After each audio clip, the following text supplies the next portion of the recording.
Maraming mga tao sa oras na ito, kasama mong nanonood ng mensaheng ito at nakikinig ng mensaheng ito, hindi na nila nakuha pa na suportahan ng magulang. Kahit anong gusto nila na ibigay ang suporta, dahil wala na.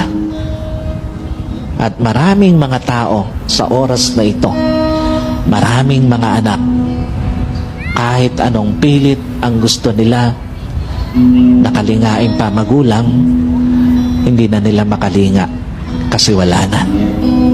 Kaya nga habang binibigyan ka ng pagkakataon ng Diyos na makalinga, mahalin, suportahan, at makasama ang magulang mo ngayon, ibigay mo na yung maibibigay mo na pinaka-the best na pagkalinga, pagsuporta, pagsama